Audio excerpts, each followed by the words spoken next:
Buenos días, buenas tardes, buenas noches, según sea el caso que estés escuchando esta grabación.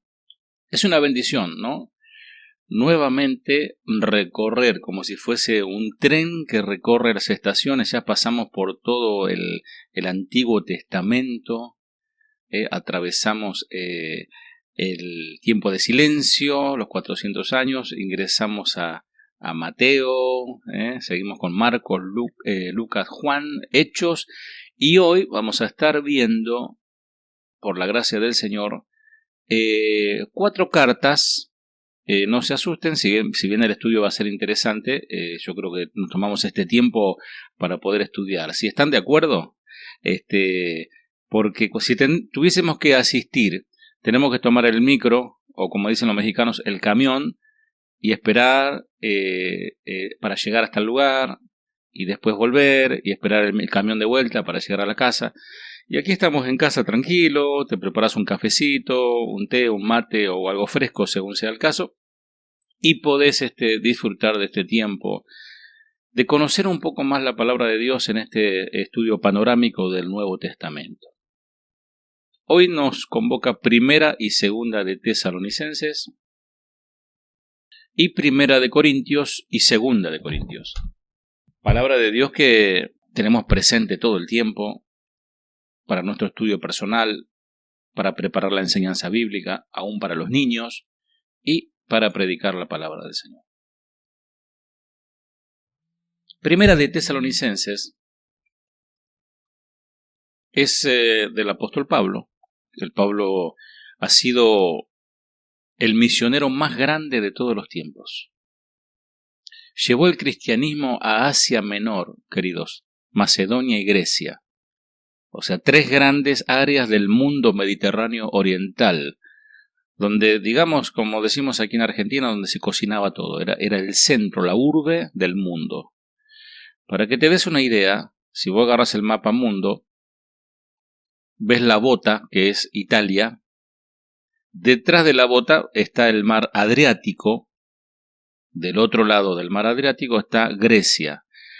Bueno, al sur, digamos, en esa península portuaria, estuvo la iglesia de Corinto. Y más arriba, que calculo yo que deben ser varios kilómetros al noroeste, en la bahía, está Salónica, lo que se conoció como Tesalónica. Nosotros hoy con mi esposa veíamos el mapa y decíamos, qué tremendo, ¿no? Porque uno a veces tiene que viajar de un lugar a otro, ¿no? Tenés que viajar de una estación a otra o de un barrio a otro, y medio como que te cansa el colectivo, ¿no? El micro o el camión, no sé si te pasa, ¿no? De esperar el colectivo, o si vas en auto igual te cansa ir 20, 30, 40 kilómetros. Y estos hombres de Dios, como en el caso del apóstol Pablo, que recorría extensiones por tierra o por mar, con todos los peligros que conllevaba eso. Y hizo más que ningún otro hombre, Pablo, que ninguno otro hombre ha hecho para hacer del cristianismo la gran religión mundial de todos los tiempos.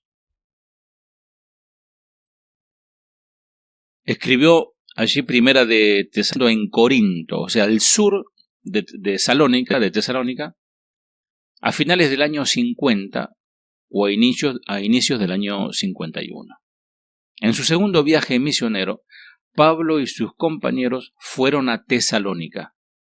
Como era de proceder usual, entraron a la sinagoga y razonaron con ellos a partir de las Escrituras, y solo se quedaron en Tesalónica por poco tiempo, y de allí partieron a Berea, Atenas, y luego bajaron a Corinto. Estando en Atenas, Pablo envió a Timoteo a Tesalónica para animarlos. Qué tremendo, o sea, el viaje de ida y vuelta, después, bueno, te mando de vuelta a Tesalónica para que animes a los hermanos. Es lo que decía recién el pastor Edgar, mis amados. Esto no es un frío estudio, así como quien estudia una materia. Esto es la palabra de Dios que nos alimenta el alma. Y hoy no tenemos que viajar así por barco para llegar a animar a los hermanos, o llevar una carta que llega, quizás, no sé, 3, 4, un medio año para llegar una carta, no sé, entre que la escribía y llegaba. Hoy tenés la palabra de Dios al alcance de la mano, al alcance de los oídos, al alcance de los ojos. O sea, se está cumpliendo lo que dice el Señor, que se predicará el Evangelio a todo el mundo y entonces vendrá el Señor. Hoy estamos en cumplimiento profético, mis amados. Entonces nosotros como cristianos debemos ser los más hambrientos de la palabra de Dios, los más ávidos de conocer más de las Escrituras. Bueno, volviendo. Timoteo se reunió luego con él en Corinto, con Pablo, y le trajo las buenas noticias de que los tesalonicenses estaban firmes en la fe. Es como decir, a ver, para los de acá, Corinto estaba, digamos, en Buenos Aires y Tesalónica estaba en Jujuy, para decir algo, en el norte. Entonces iba y venía. Hoy de aquí a Salta son 2 horas de vuelo en avión y son como casi 24 horas de viaje. Imagínate en aquel tiempo a lomo de, no sé, de burro o de camello, ¿cómo sería?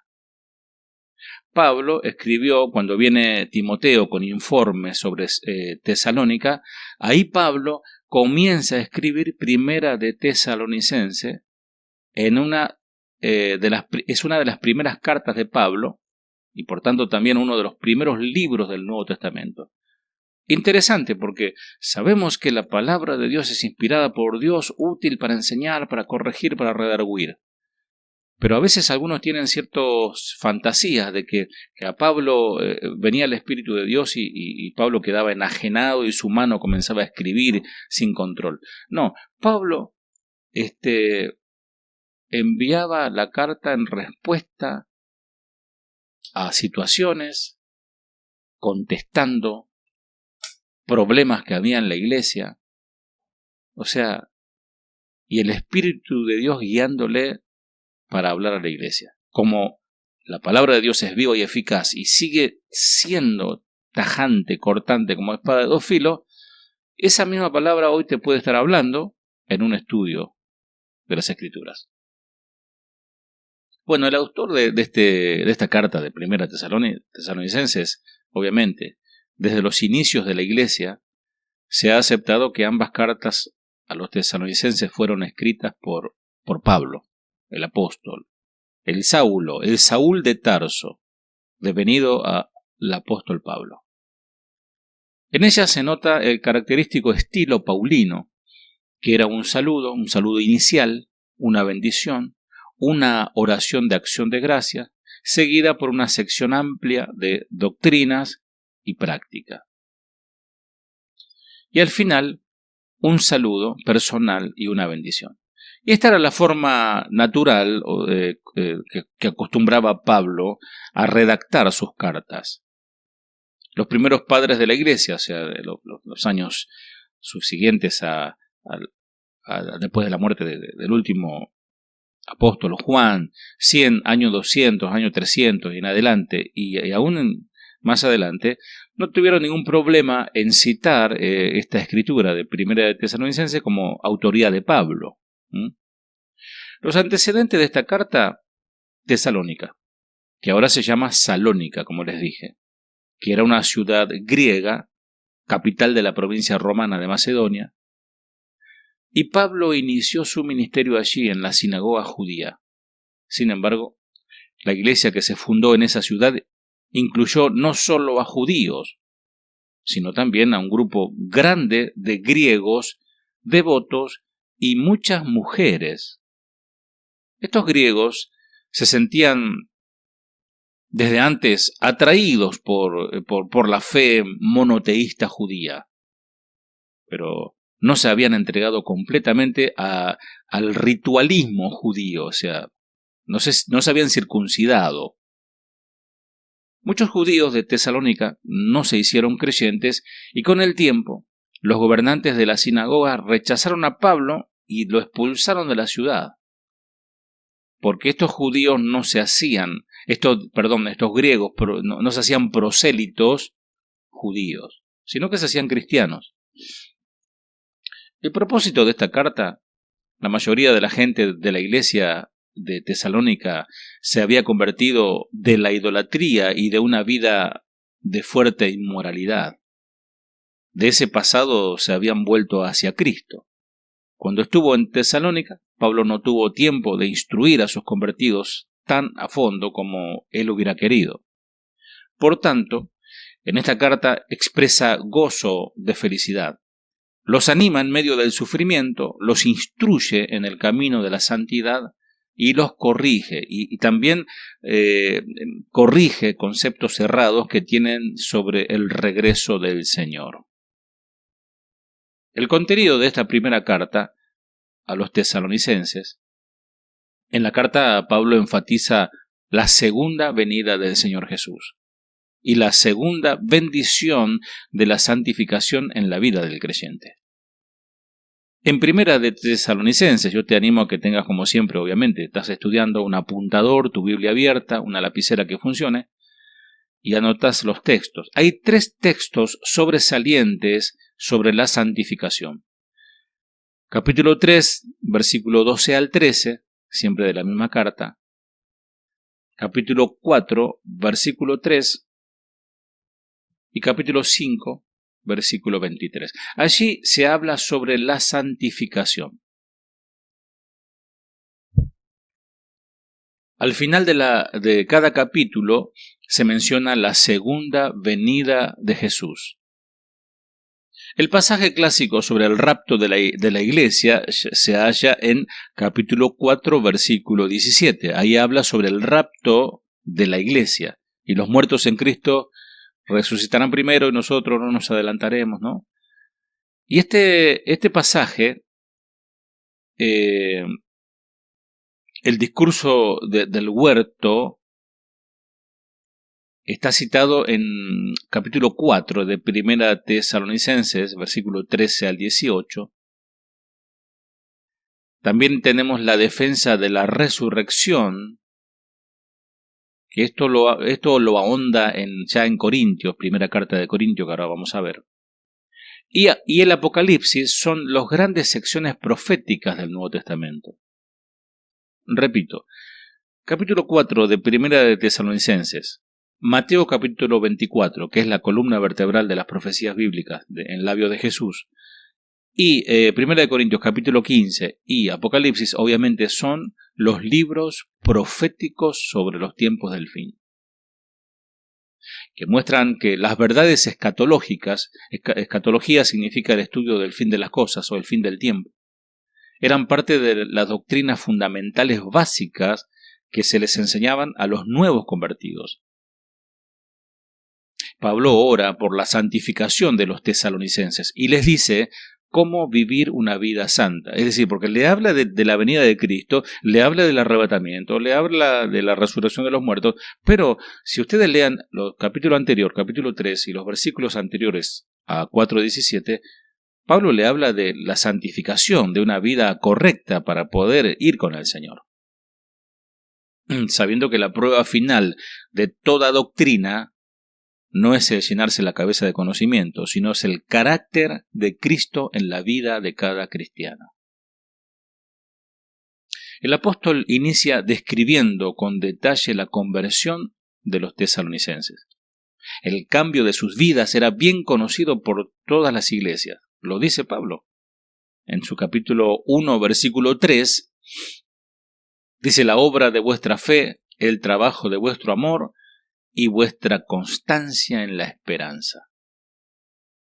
Bueno, alguien dijo que esta es una breve definición del verdadero cristiano. Escucha, una breve definición del verdadero cristiano. O sea, la obra de vuestra fe, el trabajo de vuestro amor y vuestra constancia en la esperanza. Amados, anótense en este versículo y péguenlo en la heladera porque es impresionante. Capítulo 1, versículo 3. Con esta afirmación, Pablo quiere decir que la obra de la fe es alejarse de ídolos y acercarse a Dios. La labor de amor es servir al verdadero Dios viviente. Y la paciencia de la esperanza es esperar que este Hijo de Dios viviente, el Hijo de Dios, retorne del cielo. Capítulo 1, versículo 9 al 10. Pablo predicó con motivos puros y le demostró amor. Ellos han sufrido por su fe y desea verlos. Pablo deseaba verlos. Si ustedes ven las cartas de Pablo en este sentido, cómo él se desesperaba, amados, o cómo deseo veros, deseo ir a verlos y no puedo. Aún dice, Satanás se ha opuesto. O sea, el amor, la pasión que este pastor tenía por su gente, a tanta distancia. Y ellos han sufrido por su fe. Debido a su anhelo, como Pablo no podía ir, le envió a Timoteo, y que vuelve Timoteo con buenas noticias de la fidelidad de esta iglesia allí, esta pequeña iglesia en Tesalónica. Pablo inicia su enseñanza orando por su santificación, luego les advierte de dos aspectos de la vida de santidad. Escuchen, hermanos, porque esto es muy actual en la vida nuestra. Primero les advierte de la pureza sexual y segundo les habla del amor fraternal. Luego, el apóstol pasa al tema del retorno de Jesús. La tarea más importante de los cristianos de Tesalónica es estar alerta y preparados para el retorno de Cristo. Las epístolas de Pablo incluyen muchas de sus oraciones y una muy especial nos da el secreto de una vida santa. Prepárate. Capítulo 3, versículo 12 y 13. Dice, el Señor os haga crecer y abundar en amor unos para con otros y para con todos, como también lo hacemos nosotros para con vosotros. Que Él afirme vuestros corazones, que os haga irreprochable en santidad delante de Dios nuestro Padre, en la venida de nuestro Señor Jesucristo con todos sus santos. Y ustedes pueden decir amén ahí, ¿no? El tema de la santificación tiene un lugar importantísimo en esta epístola, mis amados. En el capítulo 4, versículo 3, leemos, la voluntad de Dios es vuestra santificación. De estos pasajes es evidente que el énfasis de esta epístola es el aspecto moral de la santificación, más que el aspecto doctrinal. Como les decía, tema de carácter, tema moral, no tema de conocimiento o tema de cuánto título teológico tenga. La santificación es una experiencia interna y a la vez una ética de vida. Pablo pone especial atención en esta última verdad. La vida santificada del cristiano es el extremo opuesto de la vida licenciosa del impío. Las enseñanzas sobre la santificación, aunque muy emotivas o adornadas, que ignoren o descuiden las implicaciones morales de la santidad, amados, carecen de una base ética sólida y son peligrosas. O sea, se puede enseñar mucho sobre la santificación, pero si ignoran y descuidan las implicaciones morales de santidad, carecen de una vida de ética sólida, son peligrosas. Es decir, no son coherentes. Maestros o hermanos que hablan muy lindo de las escrituras y de lo que Dios quiere, pero no son coherentes en sus vidas personales de lo que predican y creen. Vamos a segunda de Tesalonicenses. De los 27 libros del Nuevo Testamento, Pablo, el apóstol, escribe 13. Tremendo Pablo. Los escritos de Pablo no solo han sido el soporte de la teología, sino también han producido avivamientos arrolladores tremendos. Miren, 3 de los personajes principales de la historia de la Iglesia le deben su conversión a Pablo, más que a nadie. Por ejemplo, Agustín, Martín Lutero y John Wesley. O sea, tremendos hombres de Dios. Todo inició en el camino a Damasco y halló su mayor desembocadura en la pluma del apóstol. O sea, Pablo iba con un propósito, el Señor lo tira, no sé si del caballo, del camello, del burro, o de a pie, no sé, pero lo tira al suelo y le cambia el curso de su vida. Pregunto, paréntesis, ¿te tiró el Señor del caballo? ¿Cambió el curso de tu vida? ¿O estás camino a hacer algo que pensás que es la voluntad de Dios y no lo es? Ojalá que el Señor nos tire del caballo si vamos en mal camino, ¿no? Bueno, las epístolas de Pablo han fluido por los siglos como aguas vivas, dejando tras de sí una estela de sanidad por donde quiera que ha pasado. Bueno, el autor de esta segunda carta, obviamente Pablo, no hay dudas que fue Pablo, con la ayuda también de Silas, con la ayuda de Timoteo, que fueron compañeros de misiones. Y esta segunda carta fue escrita también en Corinto, un poco después de la primera, probablemente a fines del año 51.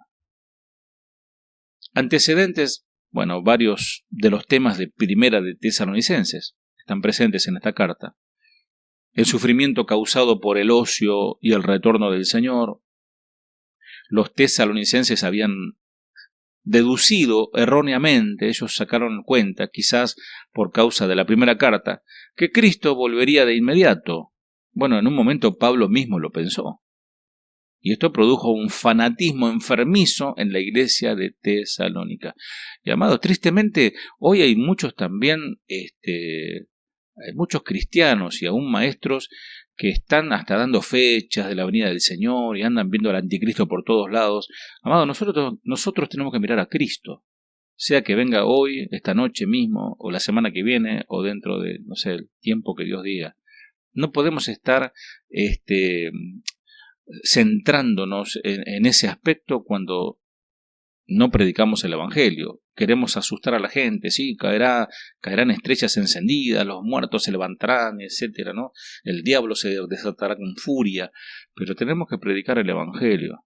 Y al convertido, cuando comienza a conocer la palabra, se le habla de la segunda venida del Señor como la promesa, la esperanza bienaventurada del creyente.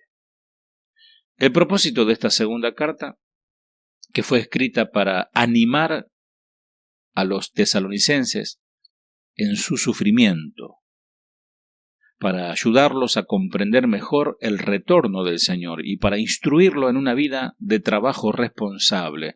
Porque algunos dijeron, bueno, ya viene el Señor, no trabajemos más, no hagamos más nada, no estudiemos más. Y tristemente esto ha pasado también en nuestra época. Pablo inicia esta segunda carta alabándolo por su fe y amor, así como por su paciencia en la persecución. Evidentemente, las persecuciones seguían ocurriendo en Tesalónica, y la clave y el mensaje de esta breve carta se encuentra quizás en la frase, la revelación del Señor Jesús. El contenido de la segunda carta que estamos viendo de Tesalonicenses, o a los tesalonicenses, Pablo se regocija de que estos hermanos de Tesalónica se hayan mantenido a pesar de su sufrimiento. Esto lo documenta ahí en capítulo 1, versículo 3 al 4. Y esa perseverancia es una señal de la justicia de Dios. Cuando Cristo vuelva, los cristianos descansarán y los impíos que los han perseguido serán finalmente juzgados. Capítulo 1, 5 al 12, versículo 5 al 12. Otro punto, antes de la venida del Señor. Capítulo 2, 1 al 2. Otro punto, habrá una gran rebelión liderada por una persona que tomará el lugar de Dios, el anticristo. Capítulo 2, versículo 3 al 7. Otro punto, pero Cristo vendrá y lo destruirá por completo al anticristo y a sus seguidores. Capítulo 2, versículo 8 al 12. Otro punto, por el momento los cristianos deben mantenerse firmes en la enseñanza que han recibido. Capítulo 2, versículo 13 al 17. Orar por la extensión del Evangelio. Capítulo 3, versículo 1 al 5. Y por último, vivir una vida llena de responsabilidad, trabajo y servicio. Capítulo 3, versículo 6 al 15. Bueno, Pablo, amados, aquí da dos señales que precederán a la segunda venida de Cristo. Primero, la señal que va a haber y que ya estamos viendo es una apostasía o alejamiento de la fe verdadera. Y segundo, después de la apostasía, la manifestación del hombre de pecado, o sea, el hijo de perdición, que es el anticristo, que es una persona. Algunos se animan a decir que ya está preparándose para hacer su aparición. No es descabellado pensar eso tampoco. La descripción de esta persona encaja con la de la bestia en Apocalipsis, a la que comúnmente llamamos el anticristo. Los premilenialistas dividen en dos etapas la segunda venida de Jesús, el rapto y la revelación. En el rapto, Cristo vendrá en el aire para arrebatar a la novia, como se describe en el capítulo 4 de nuestra carta. Como resultado, el pecado se multiplicará, por lo cual habrán terribles juicios de Dios, lo que conocemos como la gran tribulación. Después de esto vendrá la revelación, que es cuando Cristo regrese por su iglesia, o con su iglesia, perdón, porque esa palabrita es muy importante, ¿no? Viene con su iglesia para establecer su reino milenario en la tierra. En 2 de Tesalonicenses, capítulo 1, versículo 11 al 12, se habla de una terrible verdad. Si por su propia voluntad las personas rechazan la verdad y se niegan a creerla, caerán víctimas del engaño al punto que finalmente llegarán a creer con toda entrega una mentira. Y se nos recuerda que la incredulidad es más de orden moral que mental. Los cristianos tesalonicenses recibieron esta advertencia. Por eso les dice en capítulo 2, versículo 15, retened la doctrina que habéis aprendido, sea por palabra o por carta nuestra. Haremos bien, amados, en reconocer que el cristianismo ortodoxo ha pasado la prueba por 19 siglos, ya 20 podemos decir, y seríamos necios si lo cambiamos ahora porque pasó de moda o porque está de modé o no, o está vieja.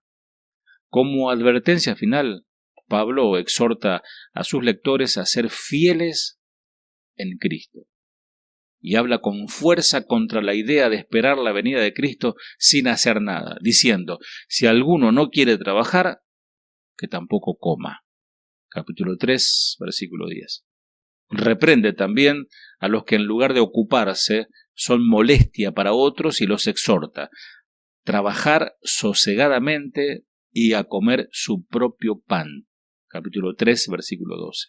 En lugar de vivir a expensas de los demás. O sea, que eran hermanos cristianos, pero vividores, ¿no? Vivían de casa en casa comiendo la comida del otro. Ahora vamos a 1 de Corintios. Vieron que esto va rápido. Corinto, capital de Acaya. Como les dije, es al sur, es una zona muy rica,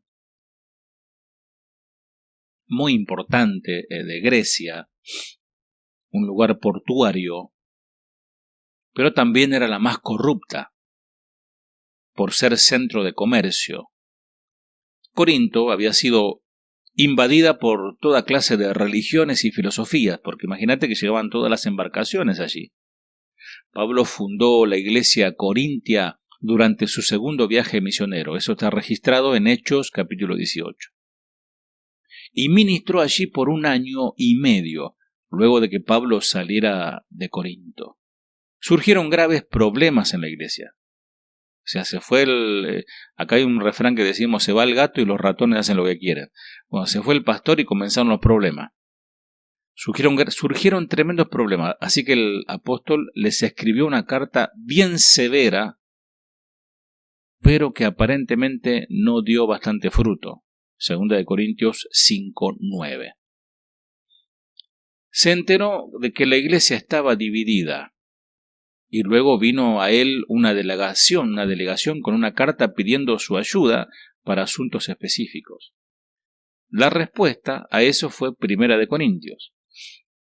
En esta carta Pablo confronta el pecado en la iglesia y responde las preguntas que le han hecho.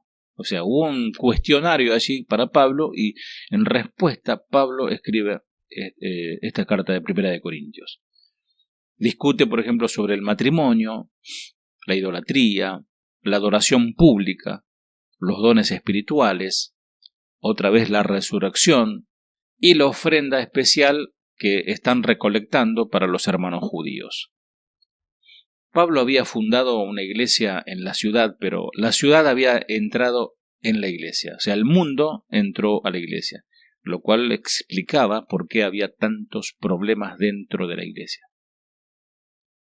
El gran himno de amor de Pablo fue capítulo 13 de 1 Corintios, la preeminencia del amor, y su largo tratado sobre la resurrección lo encontramos en el capítulo 15. Ahí Pablo se despacha para hablar claramente sobre la resurrección y los cuerpos. Son los dos pasajes más conocidos de este libro de 1 Corintios. El autor, la mayoría de los estudiosos del Nuevo Testamento aceptan que la autoría de 1 Corintios fue Pablo. Pablo se nombra a sí mismo al inicio de la misma carta, en capítulo 1, versículo 1, y en el cierre. Él dice: yo, Pablo, os escribo esta salutación de mi propia mano. Ahí en el capítulo 16 también. La iglesia primitiva aceptaba que la carta era de Pablo, lo cual confirma su autenticidad. La epístola probablemente fue escrita alrededor del año 55 durante el tercer viaje misionero de Pablo. En el capítulo 16, versículo 8, ahí lo indica, dice: estaré en Éfeso hasta Pentecostés. Puesto que planeaba partir,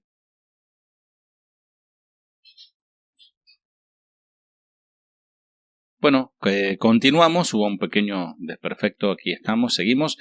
Decíamos que, Pablo le dice a los hermanos de Corinto en su primera carta, capítulo 16, 8, estaré en Éfeso hasta Pentecostés. Puesto que planeaba partir, probablemente escribió 1 Corintios durante los últimos 3 años de su estadía en Éfeso. La ciudad de Éfeso, si pueden apagar sus micrófonos, por favor. La ciudad de Éfeso estaba construida en un angosto pedazo de tierra que unía el norte y el sur de Grecia. Todo el tráfico del norte hacia aquel lugar estaba bajo el mundo portuario, ahí en Corinto. Ahí iba toda la, digamos, es como decir, el canal de Panamá. Ahí todos pasaban por allí. Y este territorio llamado un istmo, que es como un camino, un puente natural que une dos territorios, uniendo el mar Egeo y el Adriático. En el tiempo en que Pablo llegó allí, en los años 52 aproximadamente, la ciudad tenía una población de casi 500.000 de personas, que era bastante para la época. Tenían 2 puertos, Cencreas en el mar Egeo y al este Lequeo en la ribera del Golfo de Corinto al oeste. Los buques comerciales, en lugar de navegar alrededor del peligroso punto sur de Grecia, viajaban por ese istmo de un puerto al otro. La ciudad, claro, atraía cantidad de mercaderes, mercantes, vagabundos, buscadores de fortuna y placeres. En palabras de un escritor de la época, decía que allí en aquel lugar llegaba la escoria del mundo. En el punto más alto de la ciudad estaba el templo pagano a Venus, o Afrodita, diosa del amor, que tenía 1000 prostitutas. La ciudad tenía un teatro con capacidad para 18.000 personas, y la depravación de Corinto era tan famosa que el nombre de la ciudad pasó al vocabulario de la lengua griega. Ellos decían una manera de corintizarse, que significaba actuar licenciosamente, inmoralmente, de una manera promiscua y lujuriosa. La fundación de la iglesia aparece en Hechos capítulo 18, versículo 1 al 18. En el segundo viaje misionero de Pablo fue la fundación de la iglesia, y fue en Corinto donde Pablo conoció a Aquila y a Priscila, una pareja de judíos que habían sido expulsados de Roma, y al igual que Pablo eran hacedores de tiendas. Su oficio era confeccionar tiendas. Y se ha sugerido que quizás fue Pablo quien los llevó a la fe personal en Cristo, a este matrimonio, y que desde entonces fueron devotos colaboradores de Pablo, tanto allí como en Éfeso. Pablo trabajó en Corintios 18 meses, probablemente más tiempo que en ningún otro lugar, excepto Éfeso, donde ahí trabajó por 3 años. Pablo se enteró de los problemas de Corinto por al menos 2 fuentes. Primero, la casa de Cloé, que le dio el primer informe sobre la división que había en la iglesia, ahí capítulo 1, versículo 11.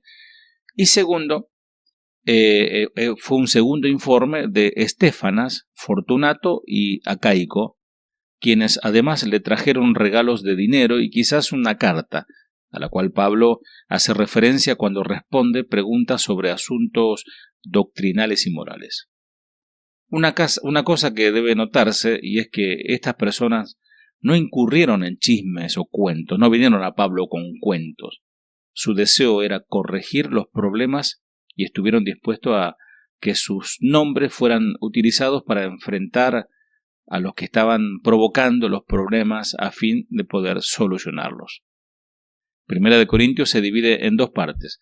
Las casas concernientes a lo que Pablo ha escuchado, capítulo 1 al 6, y las cosas concernientes a lo que ellos han escrito, capítulo 7 al 16. El propósito de Primera de Corintios, toca problemas serios de doctrinas y moral que surgieron después de que Pablo fundara la iglesia en su segundo viaje misionero. Primero, los cristianos corintios empezaron a profesar lealtad a diferentes maestros humanos, lo cual esto produjo partidismo y conflictos.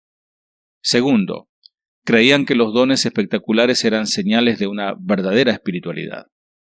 Tercero, algunos pensaban que no importaban lo que uno hiciera con el cuerpo, porque lo importante era el espíritu, decían. Cuarto, quizás pensaban que no era espiritual creer en una resurrección del cuerpo. Quinto y último, otros creían que los cristianos debían abstenerse del acto sexual incluso dentro del matrimonio. Estas creencias hicieron que los corintios cayeran en orgullo y en el descuido de los unos por los otros, en la inmoralidad y en el peligro de volverse atrás a la idolatría. Contenido, como dije antes, Primera de Corintios se divide en 2 partes. La primera abarca capítulo 1 al 16 y se relaciona con el informe de la casa de Cloé. Habla principalmente sobre las divisiones en la iglesia, la inmoralidad y las demandas. Pablo refuta la existencia de facciones en la iglesia y trata de generar unidad. Capítulo 1, versículo 10 y capítulo 4, versículo 21. Toca el problema de los fornicadores implicados en una relación incestuosa, capítulo 5, 1 al 13, y también los problemas con los cristianos que se acusan entre sí en una corte civil, capítulo 6, 1 al 8.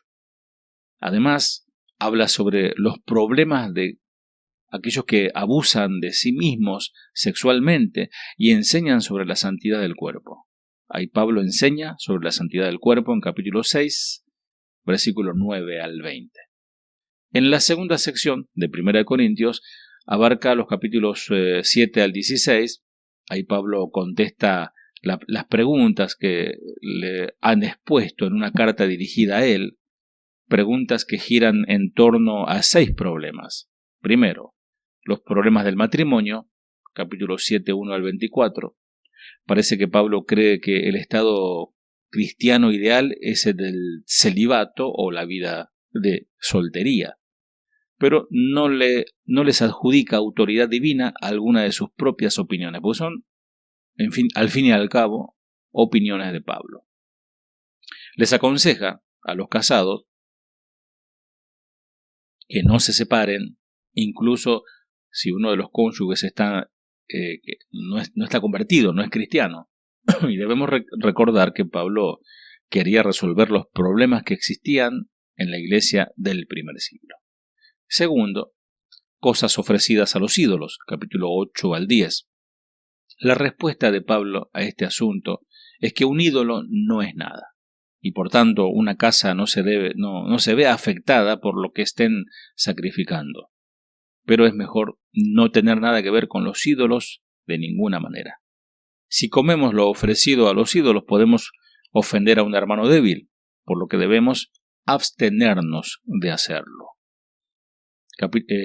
Punto 3, Conducta en la iglesia, son los temas que trata Pablo en esta carta, es 1 de Corintios. En el capítulo 11, la ordenanza de que las mujeres usen velo en la adoración pública, y debe leerse a la luz de las condiciones de esos tiempos, en el contexto cultural de esos tiempos.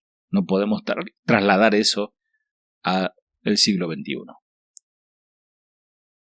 Pablo no quería que las mujeres cristianas fueran vistas como prostitutas, que en aquellos tiempos mostraban su rostro sin pudor las mujeres que practicaban la prostitución. Y es bueno que los seguidores de Cristo o las seguidores de Cristo sigan las mejores costumbres. Pablo también comentó sobre la conducta que se debe tener durante la cena del Señor. Los corintios estaban utilizando ese momento para borracheras, glotonerías, y obviamente eran condiciones que debían ser corregidas. Cuarto punto, los dones espirituales, especialmente las lenguas y las profecías. Capítulo 12 al 14. Uno de los aspectos que generaban pleitos entre los cristianos en Corinto era el exagerado énfasis que se le daba a tener dones espirituales. Para resolver esta situación, Pablo atacó el meollo del problema, ahí en el capítulo 12, versículo 4, dice, ahora bien, hay diversidad de dones, pero el Espíritu es el mismo. Los dones espirituales deben usarse para edificar a los demás. Eso es verdadero amor cristiano, no para hacerme ver yo que tengo dones. La profecía es mejor que las lenguas, porque edifica. El énfasis del apóstol Pablo es que aunque hay dones y manifestaciones diferentes, todo proviene de un solo espíritu y debe usarse para la unidad del espíritu, en la unidad del espíritu. Y podemos tener diferentes dones, diferentes manifestaciones, pero todo proviene del mismo Dios. Y Pablo identifica una variedad de dones. Por ejemplo, el primero, sabiduría, es decir, conocimiento del mismo Dios. Conocimiento, capacidad para discernir lo correcto de hacer en un momento o en alguna situación dada. Tercero, don de fe, un don especial para lograr resultados sobrenaturales. Cuarto, don de sanidad, recuperación de las enfermedades en forma sobrenatural o con la ayuda de doctores y la medicina. Quinto, milagros, el gran poder de Dios que actúa para superar el poder del diablo. 6. Don de profecía, predicación en vez de predecir el futuro. El que es profeta predica el evangelio. Discernimiento de espíritu, discernimiento entre verdad y error, entre lo que es artificial y lo que es real, entre lo que viene de Dios y lo que viene del hombre o, en su defecto, del diablo. Octavo, el don de lenguas, don que le permite a las personas hablar en un idioma que no ha aprendido, y este don fue muy mal utilizado en Corinto y produjo bastante confusión. Y 9, el último, interpretación de lenguas, capacidad de la persona para entender un idioma que jamás ha aprendido. Bien, perfecto. Vamos a la última carta, Segunda de Corintios. En Segunda de Corintios, Pablo prosigue con la corrección de los errores que han aparecido en la iglesia a nivel de la práctica, en la adoración, en la enseñanza. Y los principales temas del libro son la consolación, la gloria la generosidad y la reconciliación. Cosas todas que vienen de Dios y son en Cristo. Bueno, el autor obviamente es el apóstol Pablo y esta carta, segunda de Corintios, se escribió en el año 56 aproximadamente. Los antecedentes, bueno, Pablo se quedó en Éfeso después de escribir primera de Corintios con el fin de continuar su ministerio en esa ciudad, allí en Éfeso, y esperar los resultados de su primera carta. O sea, él estaba pastoreando una iglesia y estaba pensando en la otra, cómo funciona, cómo ayudarla. Y las intensas facciones dentro de la iglesia y la creciente oposición a la autoridad apostólica contra Pablo persistían. Tomando el asunto en sus manos, Pablo probablemente hizo un rápido viaje por el mar Egeo hacia Corinto a fin de resolver los asuntos allí. Los falsos apóstoles judíos habían atacado la integridad y la reputación de Pablo, y los miembros pecadores seguían sin arrepentirse. O sea, cuando hay un mensaje falso, no hay arrepentimiento. Pablo decidió que no regresaría a Corinto hasta que los corintios tuvieran una actitud diferente hacia él. Y debido a la intensa presión que vivía en Éfeso, Pablo pasó a Troas, donde esperaba encontrarse con Tito, pero este no pudo llegar. Bastante apesadumbrado por su ausencia, Pablo pasó a Macedonia, posiblemente a Filipos, y así se topó con más problemas, pero fue confortado cuando allí por fin encontró a Tito con un informe muy bueno, brillante, sobre la iglesia de Corinto. Bueno, había explotado un avivamiento y la iglesia estaba nuevamente receptiva a escuchar a su pastor, en este caso a Pablo. Por tanto, el apóstol se apresuró a escribirles para expresarles su gozo por el arrepentimiento de muchos, su interés en seguir con la bondadosa recolecta y su tristeza por la constante oposición de algunos pocos. Escribió desde Macedonia alrededor del 55 como preparación a su visita a Acaya y a Corinto. El propósito de la carta es que Pablo estaba preocupado porque los falsos apóstoles estaban apartando a los corintios de la verdad de Cristo, es decir, del Evangelio. Se estaban aprovechando egoístamente de ellos, afirmando tener autoridad apostólica y alardeando de sus capacidades y logros humanos estos falsos. Y Pablo tuvo que defender su propia autoridad como apóstol de Dios, haciendo referencia a lo que Dios ha hecho por medio suyo, especialmente tocante a la conversión de los corintios. Utilizó su autoridad de fundador para defender el verdadero evangelio. Sin embargo, el propósito primario de Pablo en esta carta no era controlar, sino reconciliar. Qué bueno la actitud de un pastor, no la de controlar, sino de reconciliar a los hermanos. Deseaba presentar a cada persona, hombre y mujer, completa en Cristo. La epístola, para finalizar, contiene 8 propósitos. Primero, presentar la razón de su sufrimiento en Asia, especialmente en Éfeso. Segundo, explicar por qué ha cambiado sus planes para volver a visitar Corinto. Tercero, instruir sobre la disciplina del ofensor y la reconciliación con él. Cuarto, expresar gozo por el avivamiento. Quinto, establecer que el ministerio de la gracia es superior a la ley. Sexto, pedir que se aparten de los falsos maestros. Séptimo, urgir a la iglesia a ofrendar con responsabilidad. Y octavo, defender su apostolado frente a las acusaciones de los falsos maestros. Amados, esta epístola es la más autobiográfica de todas las cartas de Pablo y nos permite atisbar la vida personal y el ministerio del apóstol como ninguna otra carta. Y debido a las falsas acusaciones en su contra, Pablo se ve forzado contra sus deseos personales a revelar eventos y secretos desconocidos para la mayoría hasta ese momento. La carta contiene 3 secciones claramente definidas. Primero, en los capítulos 1 al 7, Pablo hace una retrospección a la negativa de la Iglesia de reconocer su autoridad y enfrentar la abierta inmoralidad de uno de sus miembros. Les dice que está muy aliviado y está muy gozoso porque el asunto se resolvió gracias a la obediencia y arrepentimiento de esta persona. Segundo, en los capítulos 8 al 9, Pablo busca motivarlos a ofrendar generosamente para los cristianos necesitados, en este caso en Jerusalén. Y tercero, en los capítulos 10 al 13, enfrenta a los maestros de Corinto que han retado su autoridad y han afirmado falsamente ser apóstoles. Y Pablo defiende su autoría como apóstol de Cristo, mostrando cómo el poder de Dios ha sido eficaz por medio suyo.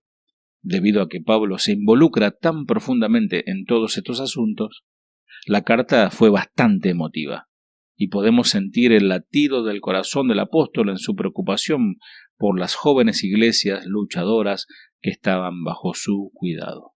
Amados, qué ejemplo de ministerio para los pastores y para aquellos que aspiran a hacerlo. Amén.